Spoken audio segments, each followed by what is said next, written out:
बिस्मिल्लाहिर्रहमानिर्रहीम। अस्सलाम वालेकुम नाज़रीन इकराम, मैं हूं आपकी मेज़बान डॉक्टर मुक़द्दस मलिक, आपके अपने प्रोग्राम आपकी बात आपके साथ में। आज हम मौजूद हैं शहर इकबाल सियालकोट में। और नाज़रीन इकराम, सियालकोट की हिस्ट्री कुछ यूं है कि यहाँ खेलों का सामान वाफर मिकदार में तैयार किया जाता है और उसकी एक्सपोर्ट की जाती है।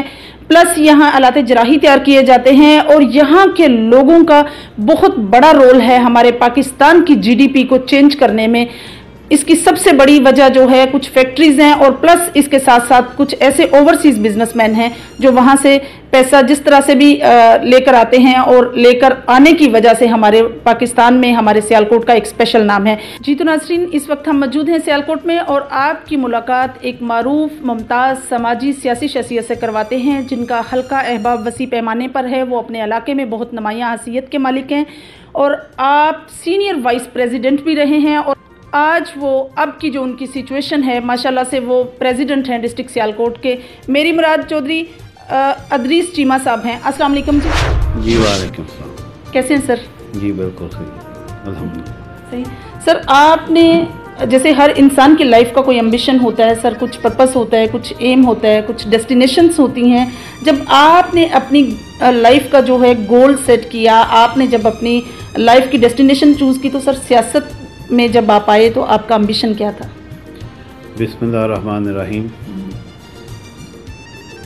सियासत में मेरा आने का मिशन सिर्फ ये था जी जी कि तमाम लोगों को मेरिट के ऊपर मसावी हकूक़ मिलने चाहिए जी जी और पाकिस्तान को एक फलाही रियासत बनना चाहिए। माशाल्लाह। और इस फलाही रियासत को बनाने में जितनी भी हमारी एफर्ट्स हो सकती थी हमने की और आइंदा भी जारी रखें। माशाल्लाह से बहुत अच्छा सर आपने आंसर किया। सर आप मुझे ये बताइए कि तब्दीली के नाम पर जो हुकूमत मर्ज़ वजूद में आई, अवाम को काफ़ी शिकायत हैं, आप भी जानते हैं माशाल्लाह से कि मतलब अवाम जो है काफ़ी परेशान है, कभी बिजली के बिल की वजह से, कभी वैसे महंगाई की वजह से, कभी पेट्रोल का डिसास्टर हो जाना, कभी आटे का बहरान आना, कभी चीनी का। तो सर ये आपको क्या लगता है, आपकी क्या राय है कि ये किस वजह से है? देखें जी, हमारी जो गवर्नमेंट है वो माफिया के ख़िलाफ़ खड़ी है, माफिया से लड़ रही है। जब आप माफिया से लड़ते हैं तो वो भी रिएक्ट करते हैं। बिल्कुल सही। ये जो पेट्रोल का बहरान, चीनी का बहरान, ये माफिया गवर्नमेंट के ऊपर वार कर रहे हैं। जी जी। लेकिन हम इंशाअल्लाह इन माफियाज को शिकस्त देंगे और पाकिस्तान आगे बढ़ेगा, तरक्की करेगा इंशाअल्लाह। और इंशाअल्लाह तब्दीली जो है वो इमरान खान की क़यादत में 2 साल पहले आ गई थी। जी जी। और इंशाअल्लाह ये तब्दीली जिस भी माशरे में आती है वहाँ पे तब्दीली का एक इब्तदाई अमल शुरू होता है, फिर आस्ता आस्ता तमाम रियासतें जो हैं वो अपने अवाम को ज़्यादा से ज़्यादा हकूक़ देती हैं। जहाँ पर भी दुनिया में फलाही रियासतें हैं वो यकदम वजूद में नहीं आई, वहाँ पे भी बहुत लंबी स्ट्रगल करनी पड़ी। और हम अपने कायद इमरान खान साहब की क़यादत में फलाही रियासत के लिए जो जंग लड़ रहे हैं वो जारी रहेगी और इंशाअल्लाह हम पाकिस्तान के अवाम को मेरिट और मेरिट के साथ मसावी हकूक़ और फलाही रियासत की तरफ लेकर ज़रूर जाएंगे। और ये देखें, एहसास प्रोग्राम जो है ये फलाही रियासत की तरफ उठते हुए कदम है और इंशाअल्लाह हम इसमें कामयाब होंगे। बेशक सर। अच्छा सर, आप मुझे ये बताइए कि तब्दीली के नाम पे मर्ज़ वजूद में आने वाली हुकूमत ने इस वक्त अभी तक हमारे मुल्क में क्या क्या चेंज आपकी राय के मुताबिक हुए हैं? आप चले मुल्क की बात छोड़ें सर, आप सियालकोट की बात करते हैं। हम माशाल्लाह से आप इस डिस्ट्रिक्ट के प्रेसिडेंट हैं, तो आपको क्या तब्दीली नज़र आती है? देखें जी, हम मुल्क की बात ही करेंगे। जी जी। डिस्ट्रिक्ट भी उसकी एक इकाई है। जी बिल्कुल ऐसे ही है सर। अब देखें, जब कोरोना वाला मामला आया तो इमरान खान के विजन को पूरी दुनिया में सराहा जा रहा है। बिल्कुल ऐसे ही है सर। और पाकिस्तान में इससे पहले जब भी कोई बहरान आया और हुकूमत ने इमदाद दी तो वो लूट मार थी। इसमें जो एहसास प्रोग्राम के ज़रिए हमारे कायद ने अपने विजन के मुताबिक इमदाद दी है, उसमें किसी किस्म की करप्शन नहीं हुई। और दूसरा, लोगों को मुख्तलिफ डेरों के ऊपर, सियासी डेरों के ऊपर, दूसरी जगहों पर जाकर अपनी तजलील का सामना नहीं करना पड़ा। रियासत में गरीब लोगों की, आम आदमी की, या जिनकी नौकरी छिन गई या जिनके कारोबार बंद हो गए, पहली दफ़ा रियासत ने मुल्की लेवल के ऊपर उनकी जिम्मेदारी ली है और बाइज्जत तरीके से हर बंदे को 12,000 रुपया मिला है। तो इससे बड़ी तब्दीली और क्या हो सकती है? सही। अच्छा सर, मुझे ये बताइए कि जैसा कि प्राइम मिनिस्टर साहब का माटो है कि मेरिट पर डिसीजन होने चाहिए, तो आपको क्या लगता है कि आपके सियालकोट के अंदर क्या पॉलिटिशियन की इन्वॉल्वमेंट है थानों के अंदर, पुलिस या ब्यूरोक्रेसी में? देखें जी, जब से हमारे लीडर इमरान खान साहब ने कहा हुआ है कि हम अदारों में सियासी मुदाखलत नहीं करेंगे, तो हम भी उनके विजन के मुताबिक थाने कचहरी की सियासत से दूर भागते हैं। मुझे तकरीबन 9-10 माह प्रेसिडेंट बने हुए हैं, मैंने आज तक किसी थाने के SHO से जाकर मुलाकात नहीं की। जब भी मिले हैं DPO साहब से मिले हैं, वो भी पॉलिसी मैटर के ऊपर मिले हैं। तो हम थाने कचहरी की सियासत पर यकीन ही नहीं रखते, क्योंकि थाने कचहरी के ज़रिए अवाम को दबाया जाता है। हम अवाम को दबाने नहीं, उनको उनके हकूक़ देने आए।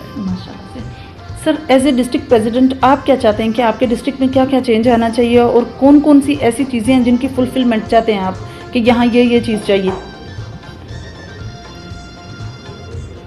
देखिए, अभी इंशाल्लाह पहला साल जो था हमारी गवर्नमेंट का, उसमें हमें जो इंटरनेशनली हमारे ऊपर लायबिलिटीज़ थी वो हमने ख़त्म की।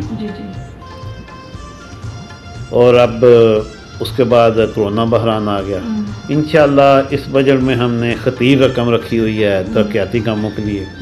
तो जो तरक्याती कामों में कमियां कोताहियाँ हुई थी वो इंशाल्लाह हम इस दफ़ा वो पूरी करेंगे और एक बहुत आला ग्रास रूट लेवल का बलदियाती निज़ाम ला रहे हैं। उसके लिए जो कमियां कोताहियाँ थी ज़िले में वो इंशाल्लाह पूरी हो जाए।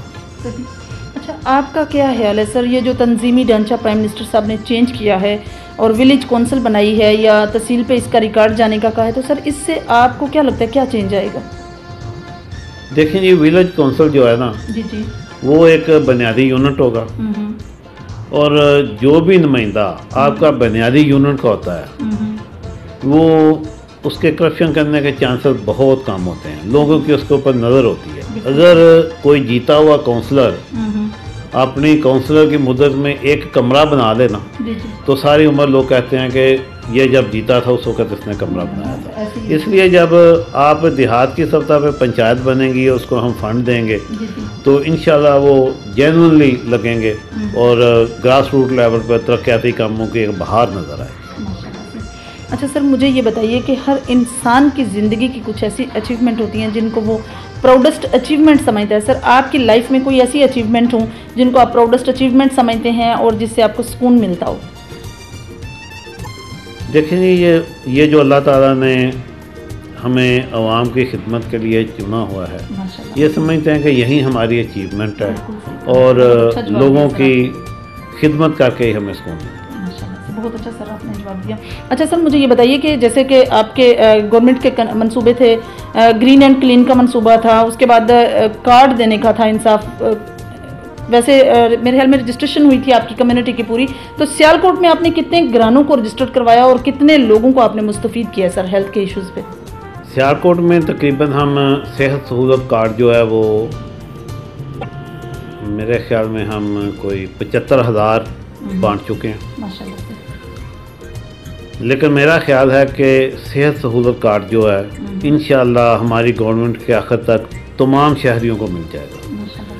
और मैं समझता हूँ कि सेहत एक ऐसा इशू है कि इसमें बिला तफरीक हर बंदे को सेहत सहूलत कार्ड मिलना चाहिए और हम देंगे। बहुत अच्छा सर भी है ना आपका।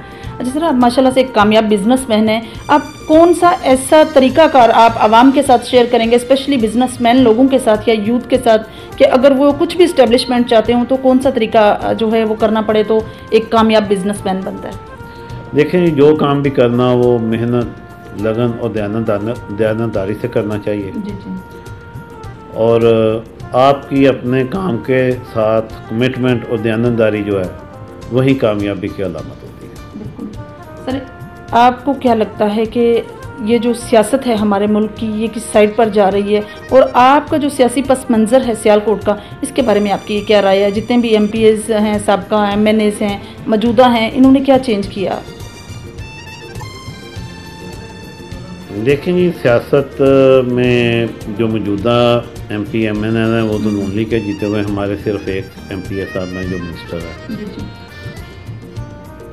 तो अगर नून लीग ने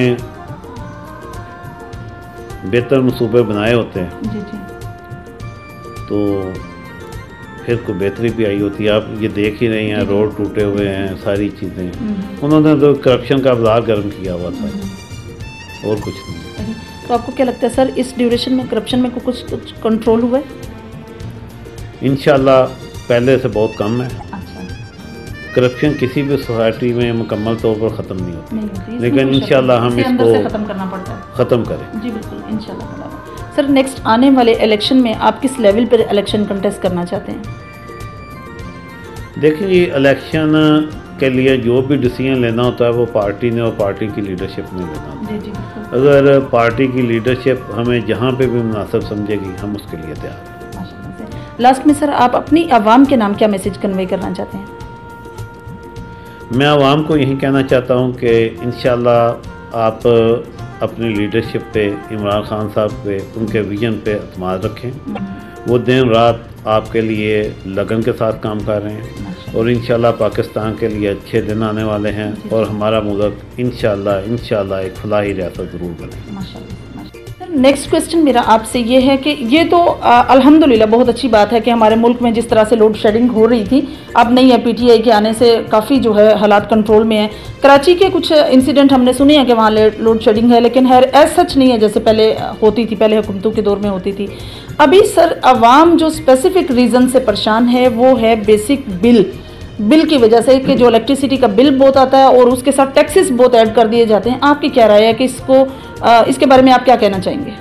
देखें जी, ये जो बिजली के बिल का मामला है जी, उसके लिए हमें पस मंज़र को जानना ज़रूरी है। जी।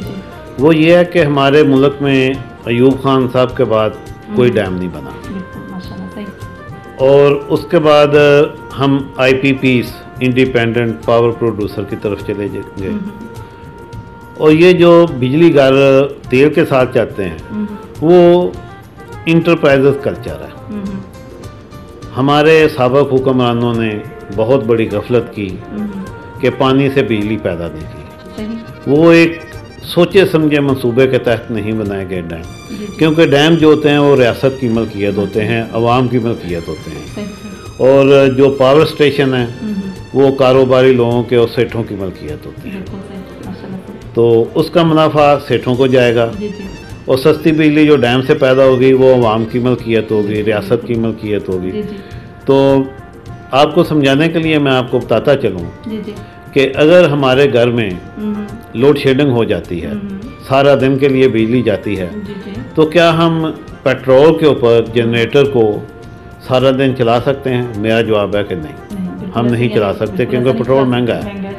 तो आप यही देखें कि जब हम पेट्रोल से बिजली पैदा करेंगे तो बिजली महंगी पैदा होगी, और लाइन लॉसेज और डिस्ट्रीब्यूशन कंपनियों को मुनाफा डाल के जब हम उसको आगे डिस्ट्रीब्यूट करेंगे तो बिजली 21, 22, 23 रुपये पर चली जाएगी। इसमें भी एक बहुत बड़ी मुजरमाना गफलत तो नहीं कहूँगा बल्कि करप्शन की गई कि जो बिजली का यूनिट 7-8 रुपये में बनता था, उसमें किकबैक, कमीशन और पार्टनरशिप करके उसको पावर स्टेशनों से यह जो बिजली पैदा कर रहे थे उनसे 17-18 रुपये का ख़रीदा गया, और उसमें बगैर पैसों के इन्वेस्टमेंट किए ये लोग पार्टनर बन गए। तो ये हुक्मरान ख़ानदानों ने जो करप्शन की, उनकी हवस जो है उसकी कीमत आवाम को देनी पड़ रही है, और ये बिजली की महंगी बिजली होने की वजह ये है। जब तक पानी और दूसरी बिजली जो मिक्स नहीं होगी,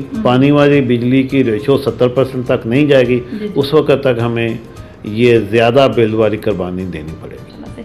सर, फलाही इतबार से अगर पूछा जाए तो आपने अपनी कम्युनिटी में, अपने डिस्ट्रिक्ट में कभी खिदमत खल्क के तौर पर कोई ऐसा चैरिटी की हो जो आवाम को बहुत मुस्तफ़ीद आपने किया हो, या वैसे आपकी जो फलाई एतबार से आप कोई वर्क करते हो? फलाई एतबार से हम काम करते रहते हैं, लेकिन उसको मैं डिस्कस नहीं करना चाहता क्योंकि वो अल्लाह के लिए काम है। जी, तो नाज़रीन इकराम, ये थी चौधरी अदरीस चीमा साहब की गुफ्तगू जो आप लोगों ने सुनी और बहुत अच्छा एलेबोरेशन दिया। सबसे पहली बात तो उन्होंने बहुत अच्छी ये कही कि हमारे प्राइम मिनिस्टर का विजन बहुत अच्छा है, आवाम को साबित कदम रहने की ज़रूरत है। इंशाअल्लाह ताला वो अपने इस विजन में हमारे मुल्क को कामयाबी की तरफ गामजन करेंगे। नेक्स्ट उन्होंने जो भी कहा कि फलाही काम जो भी वो करते हैं वो अल्लाह ताला की खुशनुदी के लिए करते हैं, उसको डिस्कस करने की ज़रूरत नहीं। इंशाअल्लाह मेरी और आपकी मुलाकात होगी फिर किसी नए प्रोग्राम में, तब तक के लिए इजाज़त चाहती हूँ। अल्लाह हाफिज़।